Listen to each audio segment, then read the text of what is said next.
Hello guys, welcome to Finstock Biz Talk, where I give you tips on any business you might consider starting.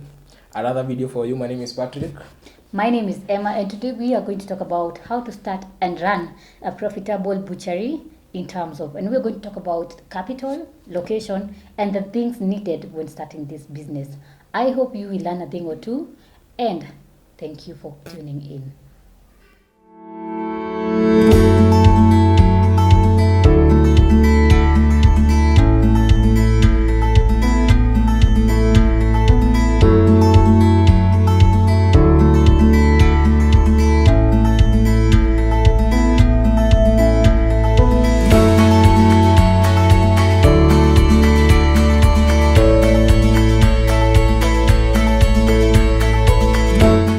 So one of the questions that many people ask when starting this business is, how much money do I need to start when starting this business, or what is the amount of capital needed before I venture in this business? So for this business, you need around 30,000 to 50,000 Kenyan shillings when starting. But this money is dependent on the location and the size of business. So because there are people who live in high places like in Kileleshwa, Lavington. Yeah. So the amount of money you're going to spend is not the same like the one you will spend when in Kibera. Yeah. For example, maybe in Kibera you start a business of the butchery for 30,000 Kenyan shillings.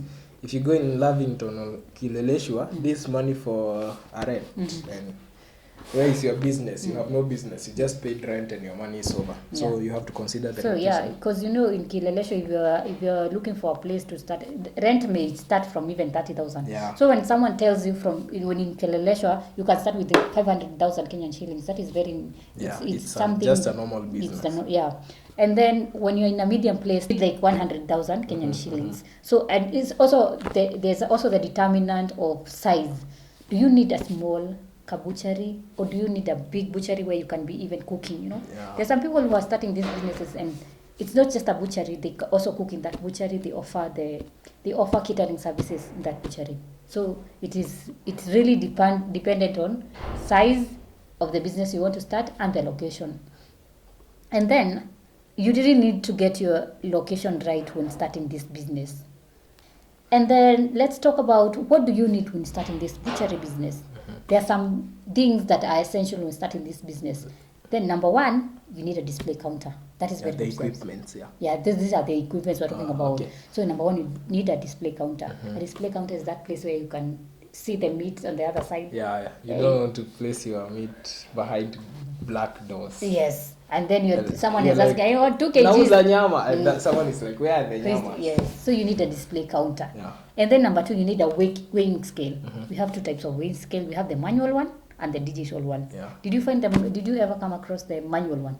The one that they used to put some stones and then they put the meat. And then it starts to balance. I didn't trust those ones from the beginning. Even me, I don't trust those ones.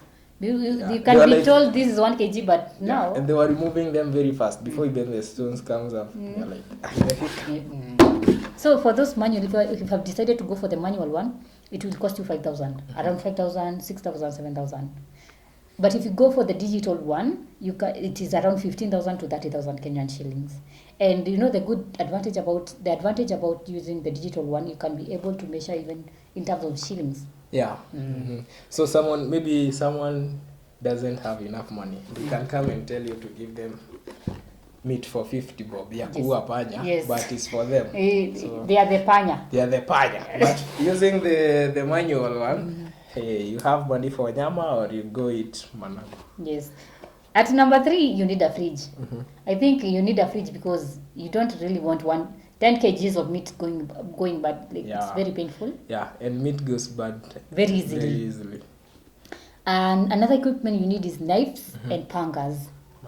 Machetes. Like those one that they use. And the knife that is used for cutting meat, it's very different from the one that the mama mboga use. It's very different in terms of quality and size. Stuff. Meat is hard. You can cut your meat and your knife. So that means when you buy a knife, there's this one. that the one that is used to make the knives sharp. File. The file. Yeah. Yes, the knife file. And then number 5, you need a wrapping material. Imagine you go to a butchery and they don't have somewhere they don't wrap your meat. That is, it's very embarrassing. Yeah, like no one will buy. You don't wrap. You need to buy a wrapping material. That is, you can even decide to be wrapping in aluminium foil. I think an aluminium foil goes for around 120 shillings. It's very cheap. Yeah, it's very cheap. And then because I have remembered when we are in the rural areas, they used to wrap using magazines and newspapers.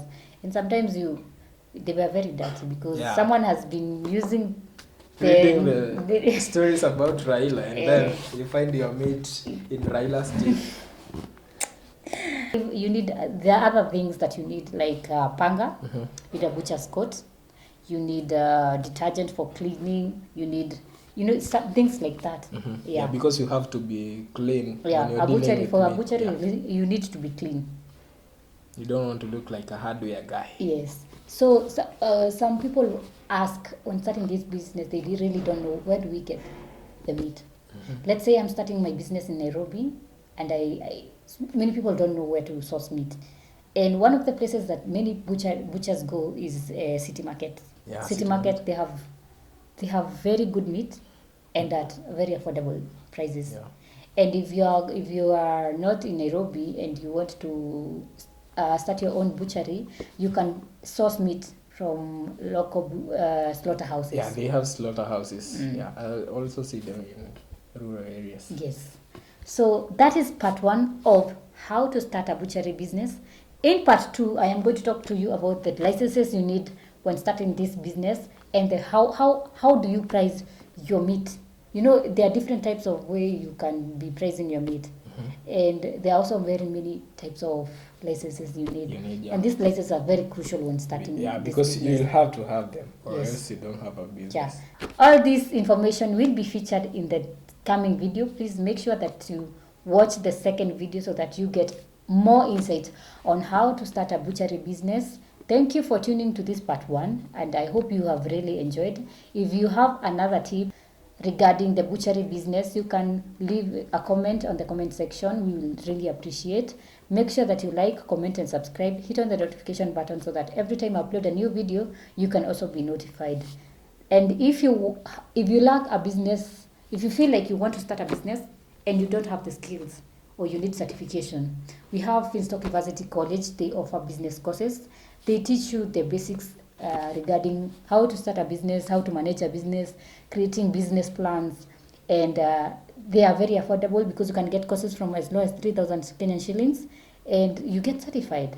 So make sure that you check out Finstock University College. It's an online college. You don't have to go physically, and I hope you find a course that suits you. Until next time, it's goodbye from us.